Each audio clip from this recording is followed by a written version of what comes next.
ಕಲ್ಯಾಣ ಸಿದ್ದೇಶ್ವರ ಸೇವಕರ ಸಂಘದ ವತಿಯಿಂದ ಪ್ರತಿ ವರ್ಷದಂತೆ ಈ ವರ್ಷವೂ ಕೂಡ ಪಟ್ಟದಕಲ್ಲು ಹಾಗೂ ಐಹೊಳೆ ಪ್ರದೇಶಗಳ ಪ್ರಸಿದ್ಧ ಚಾಲುಕ್ಯರ ಶಿಲ್ಪಕಲೆಯ ಕೆಲವು ಕಲಾಕೃತಿಗಳನ್ನು ಮಾಡಿರುತ್ತಾರೆ. ಹಿಂದಿನ ವರ್ಷಗಳಲ್ಲಿ ಪ್ರಥಮ ವರ್ಷ ಕೇದಾರನಾಥ ದೇವಾಲಯದ ಮಾದರಿ ಪ್ರದರ್ಶನ, ದ್ವಿತೀಯ ವರ್ಷ ಹಂಪಿಯ ವಿಜಯನಗರ ಸಾಮ್ರಾಜ್ಯದ ವಿರೂಪಾಕ್ಷ ದೇವಾಲಯ ಹಾಗೂ ವಿಜಯ ವಿಠ್ಠಲ ದೇವಾಲಯಗಳ ಪ್ರದರ್ಶನ ಮಾಡಿದರು. ಈ ವರ್ಷ ಪಟ್ಟದಕಲ್ಲಿನ ವಿರೂಪಾಕ್ಷ ದೇವಸ್ಥಾನ, ಐಹೊಳೆ ದುರ್ಗಾ ದೇವಾಲಯ ಹಾಗೂ ಗಲಗನಾಥ ದೇವಾಲಯಗಳನ್ನು ಮಿನಿಚರ್ ಕಲಾ ಪ್ರದರ್ಶನ ನೀಡಿರುತ್ತಾರೆ. ಈ ಕಾರ್ಯಕ್ರಮದ ಮುಖ್ಯ ಉದ್ದೇಶವೇನು ಅಂದರೆ ಇಂದಿನ ಪೀಳಿಗೆಯ ಜನತೆಗೆ ಸಂಸ್ಕೃತಿ, ನಮ್ಮ ಇತಿಹಾಸ ಹಾಗೂ ಕಲೆಗಳ ಮಹತ್ವವನ್ನು ಪರಿಚಯಿಸುವುದು.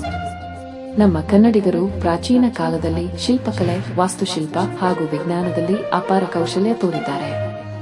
ವಿಜಯನಗರ ಸಾಮ್ರಾಜ್ಯ, ಚಾಲುಕ್ಯರು, ರಾಷ್ಟ್ರಕೂಟರು, ಮೈಸೂರು ಸಾಮ್ರಾಜ್ಯ ಈ ಎಲ್ಲವುಗಳು ಸಂಸ್ಕೃತಿಯ ಶ್ರೇಷ್ಠತೆಯನ್ನು ಸಾರುತ್ತವೆ.